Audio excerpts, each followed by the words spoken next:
Friends, wie geht es Ihnen? Ich hoffe, dass alles in Ordnung bei Ihnen ist। अभी तक के जो sessions थे आप देख रहे होंगे, उम्मीद करता हूँ प्रैक्टिस भी कर रहे होंगे। आज का जो सेशन होगा यहाँ से आप कह सकते हैं कि हमारी एक्चुअल जर्मन जो है वो अब स्टार्ट हो चुकी है और पीछे का जो कंटेंट मैं पढ़ा चुका हूँ वो अब इसमें एडअप होता रहेगा। तो इन वीडियोस को, इन सेशंस को अब आप थोड़ा ध्यान से देखिए और समझिए। तो चलिए शुरू करते हैं आज का session. Welcome to the German mentor, learn German with ease. चलिए चलते हैं आगे।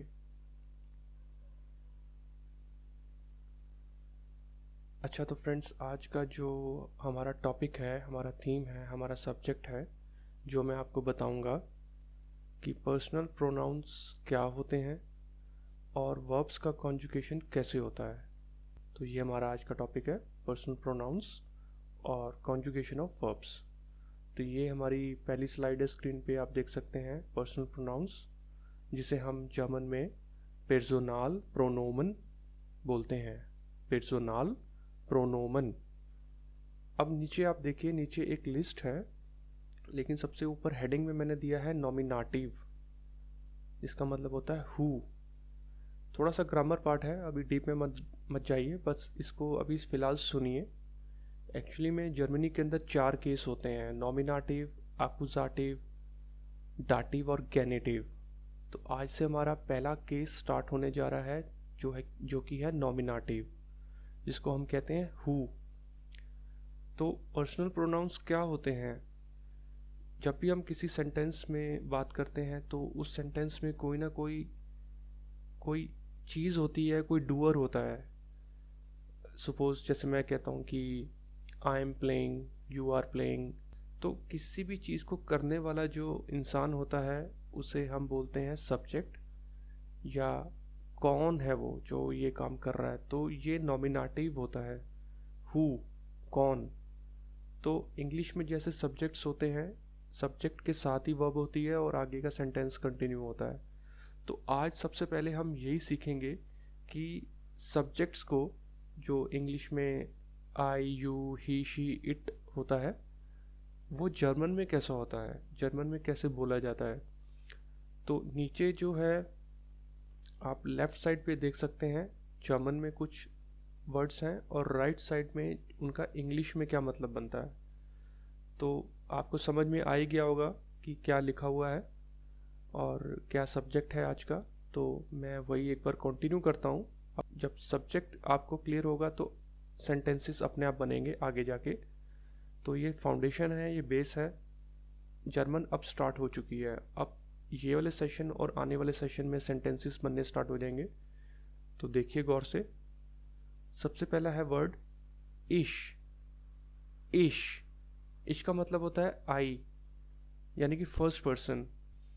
फिर है डू।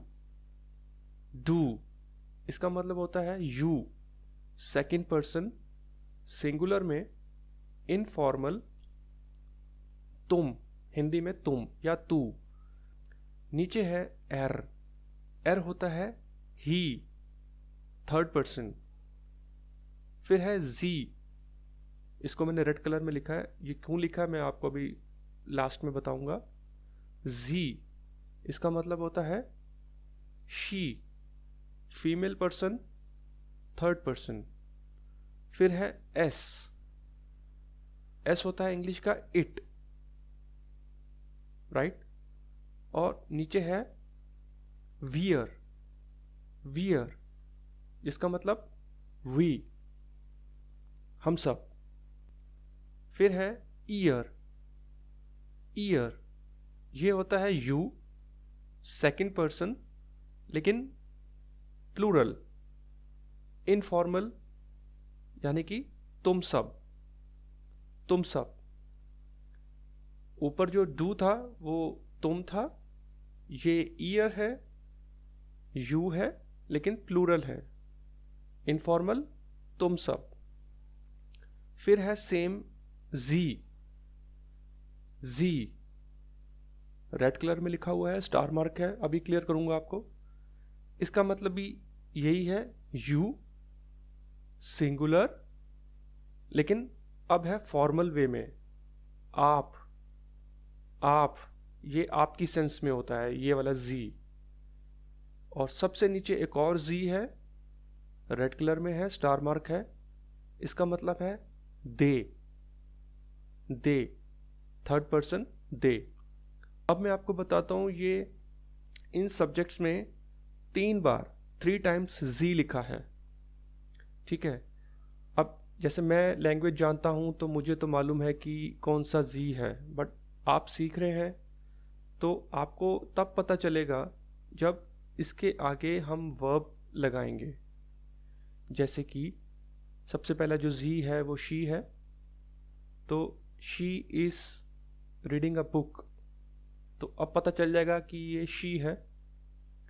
और जो सेकंड लास्ट जी है ये यू है, तो you are reading a book, तो जी स्पेलिंग सेम है लेकिन सेंस अलग है, मीनिंग अलग है। और नीचे जो जी है वो है, they are reading a book. तो ये जब आप सेंटेंस की फॉर्मेशन करेंगे, जब सेंटेंस आप पूरा बनाएंगे, तब आपको ये क्लियर हो जाएगा कि ये कौन सा जी है। अब चलते हैं आगे।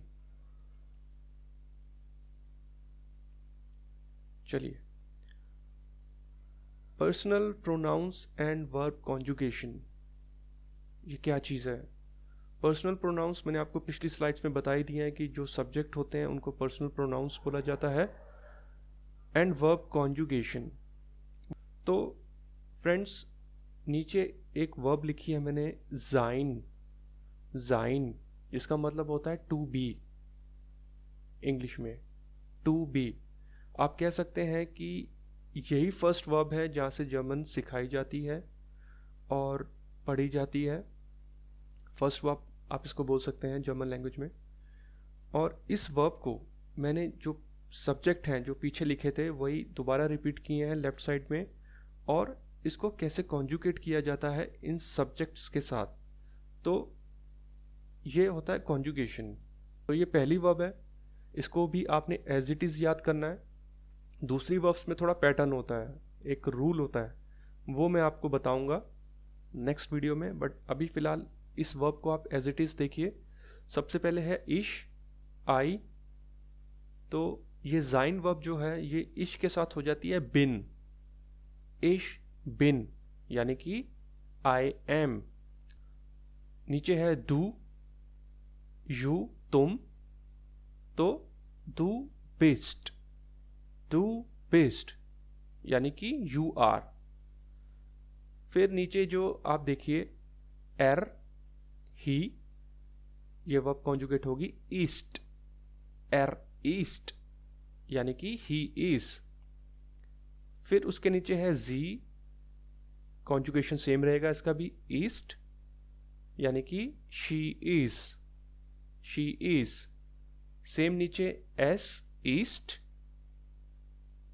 ईस्ट, यानी कि इट इज। फिर नीचे है वियर, वी, तो इसका कॉन्जुगेशन होगा वियर जिंट, यानी कि वी आर। उसके नीचे है ईयर, यू वाला, तुम सब, तो ये जाइन वर्ब ईयर में कॉन्जुगेट होगी ईयर जाइड, यानी कि यू आर। तुम सब तो आपके लिए मैंने लिखा है, आपको समझ में आए, तो जनरली हम बात यू आर ही करेंगे चाहे बहुत सारे लोग हों। तो ईयर जाइड। और जो सेकंड लास्ट है जी, आप वाला, यू होता है ये, तो इसमें कॉन्जुगेशन होती है जिंट, यानी कि यू आर। और सबसे लास्ट जो है स्मॉल एस, स्पेलिंग सेम है, इसका भी कॉन्जुगेशन सेम रहेगा, जिंट, यानी दे आर। अब मैं आपको जो राइट साइड पे मैंने कुछ नोट्स लिखे हैं, जो अभी मैंने आपको बताया उसका ये नटशेल है, उसका क्रक्स है, टिप्स हैं। तो सबसे पहला है कि sein is the first verb to start with in German. मैंने आपको बता ही दिया कि यही पहली वर्ब है जहाँ से जर्मन स्टार्ट होती है। दूसरा है sein verb has to be learn as it is by heart. जैसी कॉन्जुगेशन मैंने अभी आपको बताई है, जो आप अपनी स्क्रीन पे देख रहे हैं, ऐसे ही आपको याद करनी है, लर्न बाय हार्ट। और जो तीसरा पॉइंट है, तीसरा नोट है, द कॉन्जुगेशन ऑफ RCS यानी कि he she it. The conjugation of RCS will always same in all types of verbs. जितनी भी आगे वर्ब्स आएंगी जो मैं पढ़ाऊंगा आपको, उसमें जो ये वाला पार्ट होता है ही शी इट वाला RCS, इसमें कॉन्जुगेशन सेम होती है। फिर जो नोट्स में लास्ट पॉइंट है वो ये कि द कॉन्जुगेशन ऑफ जी आप वाला सेकंड लास्ट, जी आप, एंड जी दे सबसे लास्ट वाला नीचे वाला, द कॉन्जुगेशन ऑफ जी आप एंड जी they will always same in all types of verbs. तो ये भी सेम कॉन्सेप्ट है। ऊपर जैसे ही शी इट में सेम था, तो नीचे सेकंड लास्ट और लास्ट जी जी, इसमें भी जो भी वर्ब का कॉन्जुगेशन होगा वो सेम चलेगा पैटर्न, कोई भी वर्ब हो। अब आगे चलते हैं, दूसरी वर्ब देखते हैं, वो देख लेते हैं। अब देखिए personal pronouns and verb conjugation. अब जो है वर्ब ये है haben।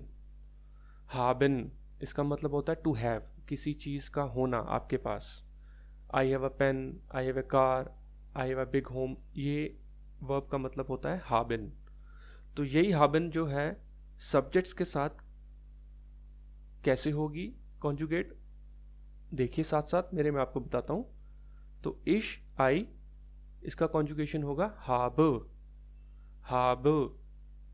तो हाबन का एन इसमें नहीं आएगा, हाब इश हाब यानी आई हैव। सेकंड दू तुम वाला, दू हास्ट यानी कि यू हैव। थर्ड फोर्थ और फिफ्थ RCS यानी कि ही शी इट, इसमें रहेगा हार्ट, सेम हार्ट जिसका मतलब होता है has, he has, she has, it has. Okay, फिर है आपका वियर। अब वियर के अंदर आपको जो haben का प्योर फॉर्म है, जो वो एज इट इज़ यूज़ होगी, haben ही लिखा जाएगा, वियर haben वी हैव। ओके, इसलिए मैंने इसको रेड कलर में मार्क किया है कि एज इट इज़ ही याद करना पड़ेगा आपको। प्योर फॉर्म, इन्फिनेटिव फॉर्म जिसे हम बोलते हैं, वो वैसे ही यूज़ होगी। उसके नीचे है ईयर यानी कि यू तुम सब, तो ये haben वर्ब ईयर में कॉन्जुगेट होगी हाप्ड, हाप्ड यानी कि haben का en हटेगा और t ऐड हो जाएगा, ईयर हाप्ड यानी कि यू हैव। और नीचे जो जी है आप, यू, और जी दे, इसमें haben का haben ही रहेगा यानी कि यू हैव और दे हैव। तो यही चीज़ नोट मैंने राइट साइड पे लिखे हैं। haben is the first verb to start with in German, same जैसे sein वर्ब थी पिछली स्लाइड में, ये haben वर्ब भी जो फर्स्ट वर्ब में ही काउंट होती है। और दूसरा नोट है कि haben verb has to be learn as it is by heart, same चीज़। थर्ड पॉइंट है the conjugation of RCS, left side में जो ही शी इट है RCS will always same in all types of verbs, तो इसमें भी same है। और नीचे वियर, ये एक अलग से पॉइंट है, where we will use pure form, जो मैंने आपको बताया कि वियर के केस के अंदर, वी के केस के अंदर जो haben है वो प्योर यूज होगा। और last point, the conjugation of जी आप एंड जी they will always same in all types of verbs. तो दोनों में सेम है कॉन्सेप्ट, पिछली वर्ब sein में और haben में। बस haben के केस में वियर, जो वी वाला एक एक्स्ट्रा पॉइंट होता है, वो मैंने आपको क्लियर कर दिया है। अब चलते हैं आगे और देखते हैं आगे का कंटेंट क्या है। तो फ्रेंड्स, ये जो sein और haben वर्ब है, मैंने दोबारा से एक बार लिख दिया है सारे सब्जेक्ट्स के साथ, कंपैरिजन आप देख सकते हैं दोनों तरफ। तो नीचे एक नोट है, sein and haben are also known as helping verbs. Helping verbs का कॉन्सेप्ट क्या होता है वो आएगा आगे, वो भी मैं आपको बताऊंगा, बट फिलहाल के लिए एक नॉलेज है आपके लिए। और हेल्पिंग वर्ब को हम जर्मन में बोलते हैं दास हिल्फ्स वर्ब। तो ये आज का सेशन था इन दो वर्ब्स के साथ, जाइन और हाबन। होप करता हूँ आपको समझ में आया होगा कि सब्जेक्ट्स क्या होते हैं और वर्ब का कॉन्जुगेशन कैसे होता है। ये था आज का सेशन, आगे चलते हैं। तो फ्रेंड्स, जो लैंग्वेज का कंटेंट था वो तो ख़त्म हो गया है। अब आज के साथ जैसा कि मैं करता ही हूँ, जनरल नॉलेज जर्मनी के बारे में बहुत सारी चीज़ें हैं जो शेयर करता रहता हूँ। तो ये आप लेफ़्ट साइड पे देख रहे हैं जर्मन हाईवेज़ की कुछ फ़ोटोग्राफ्स हैं और ऊपर मैंने लिखा भी है जर्मन हाईवेज़। अब ये क्यों इतने फेमस हैं और इनकी क्या स्पेशलिटी है, आप देखिए राइट साइड पे। German highways are called autobahn. तो इन हाईवेज़ को ऑटोबान बोला जाता है, जर्मन वर्ड है ऑटोबान मतलब highways. They covered the distance of about 13,183 kilometre in whole Germany. ये इतना एरिया कवर करते हैं। और in some of the region there is no speed limit, drivers drive as much as you can, but in some region the speed limits between 100 kilometre और 130 kilometre. तो जहाँ पे population होगी या डेंसिटी होगी वहाँ पे स्पीड लिमिट तो आई जाती है, बट जर्मन के जो हाईवेज़ हैं वो स्पीड लिमिट्स के लिए जाने जाते हैं। आप जितनी गाड़ी चला सकते हैं और जितनी स्पीड पे चला सकते हैं आप चला सकते हैं, कोई इशू नहीं है। और bicycles, motorbikes, mopeds are restricted to enter the highway zone because of safety and speed limits. ये तो समझ में आ ही गया होगा आपको कि जनरली लोग अवॉइड करते हैं हाईवे पे आते हैं, मतलब नहीं आते हैं जो टू व्हीलर से चलते हैं, रिस्क है। और stopping, parking, U turn is strictly prohibited on highways. ये तो हो ही नहीं सकता, एक्सीडेंटल केस हो सकते हैं। और no toll fee for private and passenger vehicles, ये बहुत ही अच्छी चीज़ है। अनलाइक इंडिया, यहाँ पे तो थोड़े थोड़े डिस्टेंस पे हाईवेज़ के ऊपर टोल होता है स्टेट वाइज, बट यहाँ नहीं है जर्मनी में, प्राइवेट और पैसेंजर्स कार के लिए। और passengers give way and move their cars on left and right side in case of emergency. ये तो आप खुद यूट्यूब पे भी देख सकते हैं कि कोई एमरजेंसी होती है तो वो गाड़ियों को ऐसे स्लाइड कर लेते हैं लेफ़्ट और राइट, सो दैट बीच का एक पाथ बन सके और आप जा सकें। और always full the tank before coming and driving on the highways.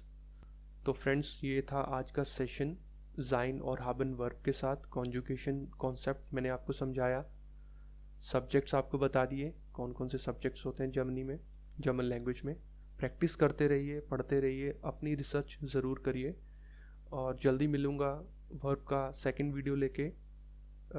जो वर्ब के टाइप्स होते हैं वो आपको सिखाऊंगा। बहुत बड़ा थीम है, सब्जेक्ट है, कवर करने में टाइम लगेगा। वीडियोस और भी बनेंगे, देखते रहिए। वीडियो को लाइक कीजिए, शेयर कीजिए और चैनल को ज़रूर सब्सक्राइब कीजिए। इससे एक मोटिवेशन मिलता है और अच्छा कंटेंट आप लोगों के लिए लाने के लिए। तो मिलते हैं जल्दी, अपना ध्यान रखिए, stay safe. Thank you so much.